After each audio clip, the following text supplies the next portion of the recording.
আসসালামু আলাইকুম ওরহমতুল্লাহ। আশা করি আল্লাহ সুবহানাহু ওয়া তাআলার অশেষ রহমতে আপনারা সবাই ভালো আছেন। আজ আমরা এমন একটি গুরুত্বপূর্ণ বিষয় নিয়ে আলোচনা করব যা আমাদের অনেকেরই অজানা। আমরা সবাই কম বেশি দান সদকা করে থাকি, কিন্তু আমরা কি জানি এমন একটি বিশেষ দোয়া আছে যা পড়ার মাধ্যমে আমাদের দানের সওয়াব বহুগুণে বৃদ্ধি পায়? হ্যাঁ সম্মানিত দর্শক, আজকের ভিডিওতে আমরা সেই দোয়াটি সম্পর্কে বিস্তারিত জানব এবং এর ফজিলত ও গুরুত্ব নিয়ে আলোচনা করব ইনশাআল্লাহ। আল্লাহ তাআলা পবিত্র কোরআনে বলেন, যারা আল্লাহর পথে তাদের সম্পদ ব্যয় করে তাদের উপমা একটি বীজের মতো যা 7টি শীষ উৎপন্ন করল, প্রতিটি শীষে রয়েছে 100 দানা। আর আল্লাহ যাকে চান তার জন্য আরও বাড়িয়ে দেন, আর আল্লাহ প্রাচুর্যময় সর্বজ্ঞ। সূরা বাকারা আয়াত 261। এই আয়াত থেকে আমরা বুঝতে পারি যে দানের সওয়াব আল্লাহ বহু গুণে বৃদ্ধি করেন। আর যদি আমরা নির্দিষ্ট দোয়া পাঠ করে দান করি তাহলে এর প্রতিদান যে কত বিশাল হতে পারে তা কল্পনাও করা যায় না। আজকের এই ভিডিওটি আপনাকে শেখাবে কিভাবে আপনার ছোট বা বড় যে কোনো দানকে আল্লাহর কাছে আরও বেশি প্রিয় ও ফলপ্রসূ করতে পারেন। তাই শেষ পর্যন্ত আমাদের সাথেই থাকুন। ইসলামে দানের গুরুত্ব অপরিসীম। এটি কেবল দুস্থ ও অভাবীদের সাহায্য করাই নয়, বরং এটি আল্লাহর প্রতি আমাদের কৃতজ্ঞতা প্রকাশ এবং তার সন্তুষ্টি অর্জনের একটি অন্যতম মাধ্যম। পবিত্র কোরআনে এবং হাদিসে দানের ফজিলত সম্পর্কে অসংখ্য বর্ণনা রয়েছে। আল্লাহ তাআলা বলেন, যারা নিজের সম্পদ দিনে বা রাতে, প্রকাশ্যে অথবা গোপনে আল্লাহর পথে খরচ করে তাদের পুরস্কার তাদের প্রতিপালকের কাছে আছে। তাদের কোনো ভয় নেই, তাদের কোনো চিন্তাও নেই। সূরা বাকারা আয়াত 274। এই আয়াতটি আমাদের আশ্বস্ত করে যে যে কোনো পরিস্থিতিতে করা দান আল্লাহ গ্রহণ করেন এবং এর প্রতিদান নিশ্চিত। রাসূল সাল্লাল্লাহু আলাইহি ওয়াসাল্লাম দানের গুরুত্ব বোঝাতে গিয়ে বলেছেন, সাদকা করলে কোনো মানুষের সম্পদ কমে না। তিরমিজি ইবনে মাঝা। অর্থাৎ আমরা যা দান করি আল্লাহ তার চেয়েও বেশি আমাদের সম্পদে বরকত দান করেন। অন্য একটি হাদিসে রাসূল সাল্লাল্লাহু আলাইহি ওয়াসাল্লাম বলেন, দান সাদাকা গুনাহ মিটিয়ে ফেলে যেমন পানি আগুনকে নিভিয়ে ফেলে। এর মানে হল দান আমাদের পাপ মোচনের একটি শক্তিশালী মাধ্যম। শুধু তাই নয়, দান কিয়ামতের কঠিন দিনে আমাদের জন্য ছায়া হয়ে দাঁড়াবে। রাসূল সাল্লাল্লাহু আলাইহি ওয়াসাল্লাম বলেছেন, কিয়ামতের দিন যখন আরশের ছায়া ছাড়া কোনো ছায়া থাকবে না, তখন আল্লাহ তাআলা 7 শ্রেণীর মানুষকে তার আরশের নিচে আশ্রয় দেবেন। তাদের মধ্যে একজন হল ওই ব্যক্তি যে এত গোপনে দান করত যে তার ডান হাত কি দান করত বাম হাতও তা টের পেত না। বুখারী হাদিস নম্বর 660, মুসলিম হাদিস নম্বর 1031। এই হাদিসটি গোপনে দান করার বিশাল মর্যাদার কথা তুলে ধরে। তবে যে কোনো দান আল্লাহর দরবারে কবুল হওয়ার জন্য কিছু শর্ত রয়েছে। এই শর্তগুলো পূরণ না হলে আমাদের দান বিফলে যেতে পারে। আসুন আমরা সংক্ষেপে সেই শর্তগুলো জেনে নিই। 1. একনিষ্ঠ নিয়ত। যে কোনো ইবাদতের মূল ভিত্তি হল নিয়ত।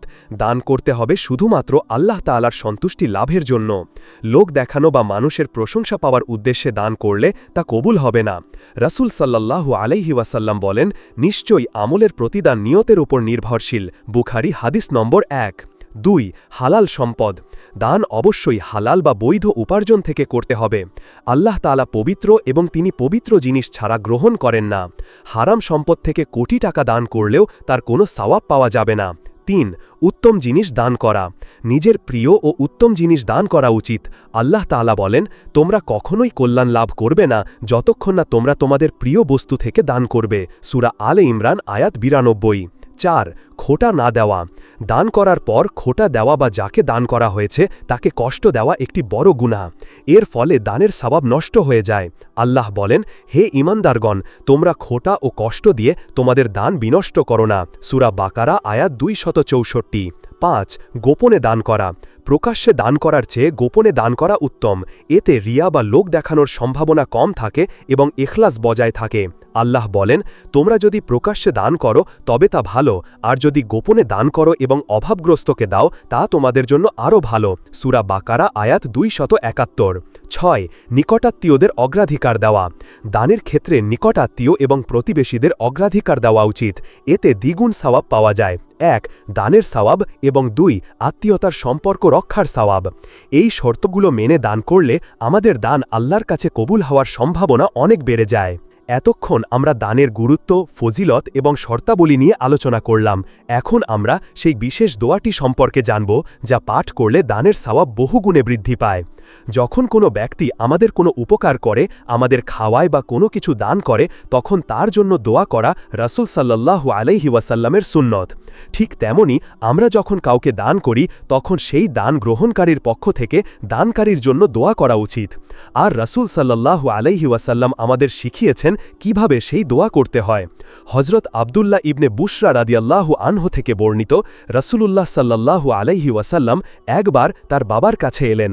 তারা রাসূল সাল্লাল্লাহু আলাইহি ওয়াসাল্লামের জন্য খাবার পরিবেশন করলেন। তিনি তা আহার করলেন।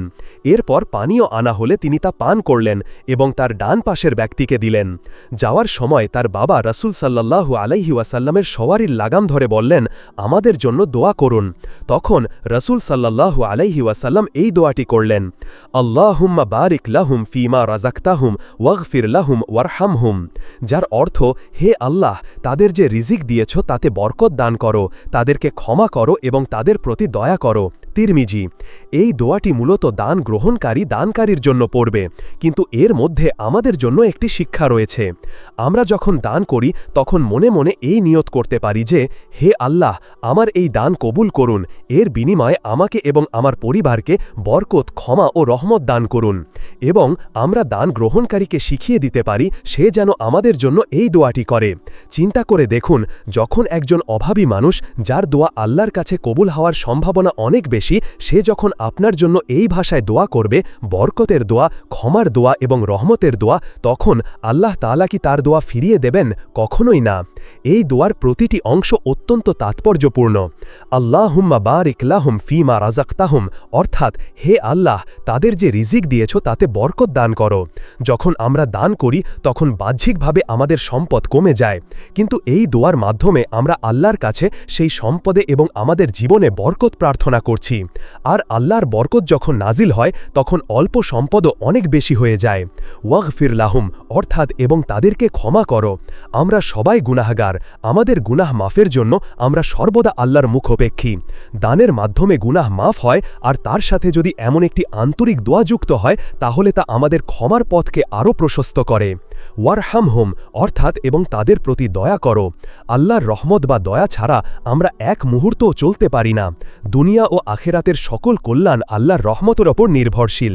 এই দোয়ার মাধ্যমে আমরা সেই অসীম রহমত কামনা করছি।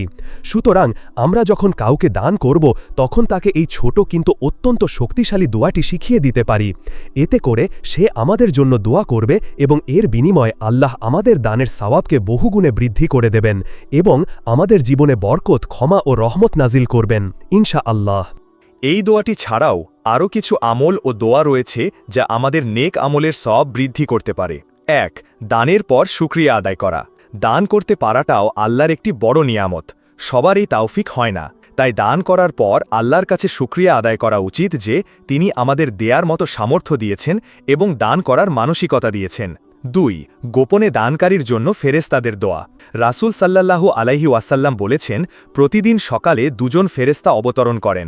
তাদের একজন বলেন, হে আল্লাহ, দানকারীর সম্পদ বৃদ্ধি করে দাও, আর অপরজন বলেন, হে আল্লাহ, কৃপণের সম্পদ ধ্বংস করে দাও। বুখারী ও মুসলিম।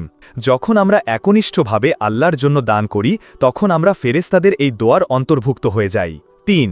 যে দোয়ায় দানের চেয়ে বেশি সওয়াব। হাদিসে এমন দোয়ার কথাও এসেছে যা ক্ষেত্র বিশেষে দান করার চেয়েও বেশি সওয়াব বহন করে। দরিদ্র সাহাবীরা একবার রাসূল সাল্লাল্লাহু আলাইহি ওয়াসাল্লামের কাছে এসে আক্ষেপ করে বললেন যে ধনীরা তাদের সম্পদের দ্বারা হজ, ওমরা, জিহাদ ও সাদাকা করে অনেক বেশি মর্যাদা লাভ করছেন। তখন রাসূল সাল্লাল্লাহু আলাইহি ওয়াসাল্লাম তাদের এমন কিছু তাসবিহ শিখিয়ে দেন যা পাঠ করলে তারা সেই ধনী ব্যক্তিদের সমান বা তার চেয়েও বেশি সওয়াব লাভ করতে পারবে। এটি আমাদের শেখায় যে আল্লাহর সন্তুষ্টি অর্জনের পথ শুধু দানের মধ্যেই সীমাবদ্ধ নয়, বরং জিকির ও দোয়ার মাধ্যমেও বিপুল সওয়াব অর্জন করা সম্ভব। ৪. অন্যান্য সহজ আমলে বিপুল সওয়াব। এমন অনেক সহজ আমল রয়েছে যা অল্প সময়ে করা যায় কিন্তু এর প্রতিদান অনেক বেশি। যেমন অজুর পর কলেমা শাহাদাত পাঠ করা, সূরা ইখলাস পাঠ করা যা ৩ বার পড়লে পুরো কোরআন খতমের সওয়াব পাওয়া যায়, সালাম দিয়ে ঘরে প্রবেশ করা এবং সকালে ও বিকেলে সুবহানাল্লাহি ওয়া বিহামদিহি পাঠ করা। এই আমলগুলো আমাদের সামগ্রিক নেকির পাল্লাকে ভারী করতে সাহায্য করে। সম্মানিত দর্শক, আজকের এই দীর্ঘ আলোচনা থেকে আমরা জানতে পারলাম যে দান করা একটি অত্যন্ত ফজিলতপূর্ণ ইবাদত। এটি আমাদের গুনাহ মাফ করে, সম্পদে বরকত আনে এবং কিয়ামতের দিনে আমাদের জন্য মুক্তির উসিলা হবে। তবে আমাদের দান যেন আল্লাহর দরবারে কবুল হয়, সেজন্য অবশ্যই একনিষ্ঠ নিয়ত, হালাল উপার্জন এবং খোটা না দেওয়ার মতো শর্তগুলো পূরণ করতে হবে। এবং সবচেয়ে গুরুত্বপূর্ণ যে বিষয়টি আমরা আজ শিখলাম তা হল সেই বিশেষ দোয়াটি, আল্লাহুম্মা বারিক লাহুম ফিমা রাযাকতাহুম ওয়াকফির লাহুম ওয়ারহামহুম। আমরা নিজেরা এই দোয়ার মর্ম অনুধাবন করব এবং দান গ্রহণকারীকেও এই দোয়াটি করতে উৎসাহিত করব। ইনশাআল্লাহ এর মাধ্যমে আমাদের ছোট একটি দানও আল্লাহর কাছে পাহাড় সম সওয়াবের কারণ হয়ে দাঁড়াবে। আল্লাহ তাআলা আমাদের সবাইকে একনিষ্ঠভাবে এবং সঠিক পন্থায় বেশি বেশি দান করার তৌফিক দান করুন। আমিন। আজ এ পর্যন্তই। ভিডিওটি যদি আপনার হৃদয় ছুঁয়ে যায় তাহলে এটা শেয়ার করে আপনার প্রিয় মানুষদেরকে এই তথ্যটি জানিয়ে দিন, যেন তারাও এটি জানতে পারে। এরকম ইসলামিক তথ্যবহুল ভিডিও সবার আগে পেতে চ্যানেলটি সাবস্ক্রাইব করে পাশের বেল আইকনটি ক্লিক করে রাখুন। আমিন।